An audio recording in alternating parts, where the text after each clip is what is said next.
नमस्कार, मैं हूं नरेश और आप देख रहे हैं संस्था समाचार कार्यक्रम। जी हां, आज हम बात करें उन मुद्दों की जिसमें संत आशाराम जी बापू को आज फंसाने का प्रयास किया जा रहा है। संत आशाराम जी बापू और नारायण साईं जी तथा उनके परिवार के ऊपर तो न जाने कितने आरोप लगाकर उनको आज सताया ही जा रहा है। उसके साथ साथ संत आशाराम जी बापू के आश्रमों को भी नहीं छोड़ा जा रहा है। चाहे संत आशाराम जी बापू का मोटेरा आश्रम हो, जहां हम बात करें संत आशाराम जी बापू के मोटेरा में स्थित महिला आश्रम पर यह आरोप लगा कि महिला आश्रम की बहनों द्वारा संत आशाराम जी बापू के साथ गलत संबंध को लेकर काफ़ी चर्चाएं उठाई गई, परंतु ये चर्चाएं तब खारिज हो गई जब गुजरात महिला आयोग ने संत श्री आशाराम जी महिला आश्रम में जांच की।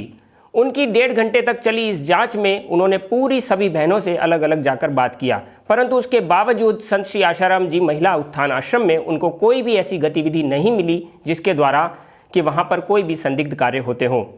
ત્યારે તો એવું કઈ અમને જાણવા મળ્યું નથી। બહેનોને બધી રીતે અમે પૂછ્યું છે, ઘણા બધા પ્રશ્નો પૂછ્યા હતા, પણ બહેનો એવું કઈ કોઈ કહેવા અમને તૈયાર થઈ નથી। जी हाँ, आरोप की अति तो तब हो गई जब ये कहा गया कि संत श्री आशाराम जी गुरुकुल छिंदवाड़ा की छात्राओं को संत आशाराम बापू के समक्ष प्रस्तुत किया जाता है। परंतु इतना ही नहीं, ये भी कहा गया कि संत आशाराम जी बापू के समक्ष जो छात्राएं उपस्थित होने से मना करती हैं वो दबाव में आकर आत्महत्या तक कर लेती हैं, परंतु ऐसी कोई भी बात छिंदवाड़ा गुरुकुल में नहीं पाई गई। इन आरोपों की सत्यता क्या थी और ऐसे इल्जाम क्यों संत आशाराम बापू पर लगाए गए? जी हाँ, इस विषय में वहां जांच हुई और महिला पुलिस ने जब छिंदवाड़ा गुरुकुल में जांच की तो वहां पर ऐसी कोई भी चीज नहीं पाई है। महिला पुलिस की रिपोर्ट के अनुसार ना ही कभी संत आशाराम जी गुरुकुलों में कोई आत्महत्या हुई है और ना ही किसी को वहां पर दबाव में रखा गया है। इतना ही नहीं, ये भी कहा गया था कि 927 लड़कियां गुरुकुल छोड़कर भाग गई, जबकि वहां पर ऐसा कुछ भी नहीं हुआ। जो संत आशाराम बापू के गुरुकुल हैं, देश भर में बहुत सारे गुरुकुल हैं, उसमें खासतौर पे 11वीं और 12वीं में पढ़ने वाली लड़कियों को निशाना बनाया जाता है एकांतवास में ले जाने के लिए, और इसीलिए बहुत सारी लड़कियों ने अलग अलग गुरुकुल में खुदकुशी की। और यह जो 11वीं 12वीं में पहुंचने वाली बहुत सी लड़कियां अचानक स्कूल छोड़कर चली गई। मैंने जहां तक सुना, किसी चैनल ने या आपने या किसी ने दिखाया ऐसा कि सैकड़ों गुरुकुल हैं, उसमें हजारों लड़कियां पढ़ती हैं। ये तो एकदम नई बात मैंने सुनी। मुझे जहां तक ज्ञान है, बच्चियों का एक ही गुरुकुल जो छिंदवाड़ा में चलता है। अगर कई लड़कियों ने सुसाइड किया है तो उसकी एफआईआर आज तक क्यों नहीं बनी? उसकी जानकारी हमें भी तो होनी चाहिए। उनको जो परिवार वाले उनको समझा दिया जाता है और वो बाबा के रौब तो में आके वे सारे परिवार वाले सामने आए ना, वे सारे परिवार वाले सामने आए। डर की वजह से नहीं आ रहे। ना ना ना ना ना ना, ये तो जोधपुर पुलिस इसकी जांच कर रही है। ये भी एक और नया इल्जाम। दूसरी ये भी बात आई कि 20 लड़कियां उन्होंने सुसाइड कर लिया है। तो ये भी नई जानकारी कहां से पैदा हुई, मैंने तो कभी नहीं सुना। ये तो किसने आरोप लगाया? कुछ चैनल वालों ने या किसी ने कहा कि 20 लड़कियां सुसाइड कर चुकी है आज तक। तो मुझे तो ये पता नहीं कि कौन सी 20 लड़कियों ने सुसाइड किया है। पर आरोप किसने लगाया? यहाँ एक नई और बात सामने आई है कि कितने लड़के तो वो गुम हो गए हैं। और जो 4 साल 2008 में जो आरोप लगा काला जादू करने का, उसके ऊपर पूरा जांच कमीशन बिठाई गई, त्रिवेदी पंच, और उसमें सुप्रीम कोर्ट ने भी क्लीन चिट दे दी कि आश्रम में किसी भी उस जांच कमीशन की रिपोर्ट तो सामने नहीं आई। काला जादू नहीं हुआ। पर जांच कमीशन की रिपोर्ट तो सामने नहीं आई। काला जादू आश्रम में नहीं होता है, ये सुप्रीम कोर्ट ने जजमेंट दे दिया। यहां तक कि जो 2 बच्चों के माता पिता थे और उनके जो वकील थे, वो वकील ने भी इस बात को स्वीकार किया कि वास्तव में काला जादू नहीं होता। अब बात करते हैं महिला आश्रम में रहने वाली उन बहनों की जिनके बारे में आज न जाने कितनी ही अनर्गल कहानियां बनाकर संत आशाराम बापू को बदनाम किया जा रहा है। हमने जानने का प्रयास किया संत श्री आशाराम जी महिला उत्थान आश्रम मोटेरा में। इन आरोपों को सुन के तो बहुत दुख होता है, बहुत पीड़ा होती है कि कैसे हम उनके कितने नज़दीक में रह के हमने सेवा की, कभी हमने देखा नहीं, कभी उन्होंने हमको कुछ अंगुली तक हमको नहीं लगाई, कभी हमको कुछ ऐसा उनका कार्य क्षमता देखी, उनकी निर्मल स्वभाव देखा, और उन पर ऐसा आरोप जो भूमि हमें ईश्वर की सतत याद दिलाती है, और उन पर ऐसा आरोप कैसे बोल दिया कि बापू ने बलात्कार कर दिया। किसको बोलती हो बलात्कार? बलात्कार का अर्थ तो बताओ। दामिनी के साथ बापू को जोड़ दिया। केस तो देखो, जिन पर बलात्कार किया और वो लड़कियां सत्संग करती हैं और समाज का उत्थान का कार्य करती हैं। कैसे बोल देते हो? आज बलात्कार के नाम से जो आरोप चलाए जा रहे हैं, हकीकत में वो सिर्फ समाज को मानसिक विकृति की ओर लिया जा रहा है। आज देखो कहाँ जा रही है समाज। 5-6 दिन पहले देखा पेपर में, किसने, गुंडों ने लड़कियों के दुपट्टे खींचे। उसका जवाबदार कौन? उसका कारण कौन? क्योंकि वो लड़कियां जो गंदा बोलती हैं, ऐसा बोल के जो समाज को विकृत कर दिया गया है, उसका कारण ये। आज वो लड़कियां अगर उन आदमियों पर आरोप लगाएगी, वो जेल में डाले जाएंगे, दूसरी आदमी दूसरा करेंगे, जेल में डाले जाएंगे, तो क्या होगा समाज का? ना ही कभी संत श्री आशाराम जी महिला आश्रमों में बहनों को किसी दबाव में रखा गया था और ना ही कभी उन पर कोई प्रेशर बनाया गया। ये बात स्वयं उन्होंने ही कही है। यह इतना ही नहीं, उनके माँ बाप की मर्जी से वो स्वयं संत आशाराम आश्रम में सेवा कार्य करती हैं। अब इन बातों से ये जाहिर होता है कि संत आशाराम बापू को बदनाम करने के लिए न जाने कितने ही प्रयास किए जा रहे हैं। उसी में से एक प्रयास सामने आया कमरा नंबर 302 का। संत आशाराम जी आश्रम में ये कहा गया कि वहाँ पर 302 नंबर कमरे में लड़कियों द्वारा गर्भपात कराया जाता है, जबकि ऐसा कुछ भी संत आशाराम जी आश्रम में नहीं था। ये बात का खुलासा तब हुआ जब सामने कमरा नंबर 302 का एक चैनल ने खुलासा करके दिखाया। कमरा नंबर 302 में कोई भी ऐसी संदिग्ध वस्तु नहीं मिली और ना ही कभी किसी महिला द्वारा गर्भपात संत आशाराम आश्रम में करवाया गया था। संत आसाराम बापू की मुश्किलें बढ़ती जा रही हैं। रोज एक नए खुलासे देखने को मिल रहे हैं। कहीं ना कहीं अगर हम पूरी बात करें तो इसमें साफ तौर पे कह सकते हैं कि जो कमरा नंबर 302 का एक नया केस सामने आया, जिसमें बताया जाता है कि महिलाओं का गर्भपात किया जाता है। इसी मामले पर हमारे साथ बातचीत करने के लिए मौजूद है डॉक्टर नीता, जो कि महिला आश्रम की तमाम उन महिलाओं के दुख को हरती हैं। एक तरीके से पूरी डॉक्टरी जो इनके जिम्मे होती है, महिलाओं की सारी सुख सुविधा ये देखती हैं। नीता जी, आपका सबसे पहले सुदर्शन न्यूज़ में स्वागत है। आपसे जानना चाहूँगा, जिस तरीके से आरोप लगाए जा रहे हैं कि कमरा नंबर जो 302 है उसमें महिलाओं का गर्भपात किया जाता था और कहीं ना कहीं आपका भी नाम निकल के सामने आता था कि आप लड़कियों को ले जाती थी इसके लिए। इस प्रकार का कोई कमरा नंबर 302 आज तक तो मैंने देखा नहीं है। ना ऐसा कोई कमरा महिला आश्रम में है, ना बड़े आश्रम में है, भाइयों के आश्रम में है। और हमारा दवाखाना ज़रूर है आश्रम में, जिसका नाम है धन्वंतरी आरोग्य केंद्र, जो गुरुवार और रविवार के दिन सभी के लिए खुला होता है। और रही बात ये गर्भपात की, ऐसी घटना आज तक हमारे आश्रम में इतने वर्षों में, पिछले 36 वर्षों से ये महिला आश्रम चल रहा है, आज तक कभी हुई नहीं है।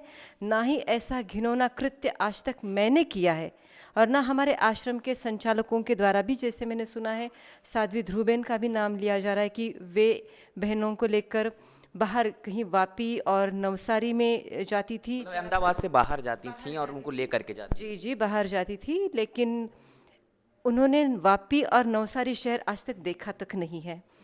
और बाहर जाकर इस प्रकार से गर्भपात करना अथवा गर्भपात के लिए औषधियाँ देना, औषधियाँ देकर गर्भपात करना, ऐसी घटना आज तक पिछले 36 वर्षों में इस आश्रम में कभी भी नहीं घटी है। आज जिस तरीके से कहा जाता है कि लड़कियों का गर्भपात तक कराया जाता था आश्रम में, आपका इतना पुराना अनुभव रहा है, क्या कहेंगी इस पे? जब वो किस्सा ही नहीं है तो गर्भपात का आता ही कहाँ से है? जब वो चीज़ ही नहीं होती है, वो शोषण ही नहीं होता, तो गर्भपात कहाँ से होगा? वही आश्रम की लड़की आरोप लगा रही है। हाँ, तो वो अपना सोचे कि किसके बहकाव में आके ये बोल रही है। जो समाज का उत्थान का कार्य कर रही थी, आज वो बहकाव में आ रही है। वो खुद ही सोचे, समाज सोचे कि वो इस लड़की में इतना ऐसा क्यों परिवर्तन हो गया। जो समाज का उत्थान करती थी, सत्संग करती थी, लोग उनको फूल हार पहनाते थे, पाँव पहनते थे, आज वो लड़की इस ओर कैसे उलट हो गई? एक ही लड़की, दूसरी लड़कियां भी हैं, वो क्यों नहीं उलट हुई? वो लड़की ने हम सब लड़कियों को क्यों नहीं एम्पावरिंग कर दिया? उसका कहना था कि उसके ऊपर दबाव था, इस वजह से उसने ऐसा किया। दबाव होता तो वो इतने साल क्यों रहती इतने साल? उसका जब सत्संग करती थी तब का चेहरा देखो और अब का चेहरा देखो। अगर खुशी का चेहरा था, दबाव होता तो चेहरे भी खुशी नहीं होती। सत्संग करती थी, भाग के जा सकती थी, तब क्यों नहीं बोली मीडिया में? तब क्यों नहीं अपने माँ बाप को बोला? अब क्यों बोली? आज उसका देखो, उसका चरित्र देखो। हो सकता है वो पैसों की लालच में उसके पास पैसे ना हो, या किसी ने उसको बहकाया हो सकता है उसकी वजह से वो कर रही हो। हम आपको बताते हैं कि क्या कहना है आश्रम की संचालिका ध्रुव बहन का इस बारे में। क्या सच्चाई है ये आरोप लगाया गया कि महिला आश्रम में गर्भपात होता है? इस बात में यही सच्चाई है कि मैं खुद 77 से बापू के साथ जुड़ी हूँ और 86 से मैं आश्रम में रह रही हूँ। ऐसा कुछ भी मैंने नहीं देखा है, नहीं सुना है। ये कानून जो आज आरोप लगा रहा है वो बिल्कुल गलत है और मैं इसको बिल्कुल खारिज करती हूँ। महिला मंडल के महाआयोग ने भी हमको क्लीन चिट दे दी है और हम खुद महिला मंडल चलाते हैं। महिला मंडल में गर्भपात करना एक महापाप है, वो हम उल्टा बहनों को समझाते हैं और बापू भी सत्संग में बोलते हैं कि गर्भपात करवाना महापाप है। हम ऐसा काम कभी कर ही नहीं सकते और ऐसे क्यों बोल रहे हैं हमें समझ में नहीं आता। ध्रुव बहन, एक सवाल ये भी है कि आश्रम में आप इतने सालों से जुड़ी हुई हैं, उसके बाद से ये आरोप लगाया गया कि उस आश्रम में जो कमरा है ये बताया गया 302 नंबर कमरे में गर्भपात होता था और आश्रम से लड़कियों को बाकायदे आप लोग बाहर लेके जाती थी गर्भपात कराने के लिए, उन्हें आयुर्वेदिक गोलियां दी जाती थी। इसमें मैं ये कहूँगी 302 नंबर कमरा है जो हमारी बहनें खुद रहती है, उसमें ऐसा कुछ होता नहीं और न कभी मुझे बापू ने कभी कोई दवाई दी है, न मैंने किसी को दी है और न मैं कभी बाहर ले जाती थी, न मेरे को इस बात का नॉलेज है। मैं खुद एक अनमेरिड लड़की हूँ और मेरे ऊपर ही आरोप लगाना सरासर गलत है जिसका मुझे नॉलेज नहीं। और वो लोग बोलते हैं कि ध्रुव ऐसा करती थी जब हमारे आश्रम में होता ही नहीं, तो ये कैसे बोल सकते हैं बोलने वाले। महिलाओं को लेकर कई विवाद संत आशाराम जी बापू से जोड़े गए हैं, परंतु संत आशाराम जी बापू के द्वारा और उनके आश्रमों के द्वारा महिलाओं के उत्थान के लिए न जाने कितने ही सेवा कार्य किए जाते हैं। उस बारे में भी जनता को जानना आवश्यक है, क्योंकि वो सच्चाइयाँ जिसके द्वारा न जाने कितने ही बुजुर्गों का, कितनी ही महिलाओं का और कितने ही बच्चों का आज उत्थान हो रहा है, भारत में सशक्तिकरण हो रहा है, न जाने भारतीय संस्कृति को पूरे विश्व में कितना ही ऊंचा दर्जा आज प्राप्त हुआ है। संत आशाराम जी आश्रमों के द्वारा न जाने कितनी ही सेवाएं की जाती हैं, उन बातों को जनता के सामने नहीं लाया गया, परंतु हमने एक छोटा सा प्रयास किया उन बातों को जानने का। ग्वालियर व गोरेगांव आश्रम की तरफ से जरूरतमंदों के बीच ये भंडारा किया गया।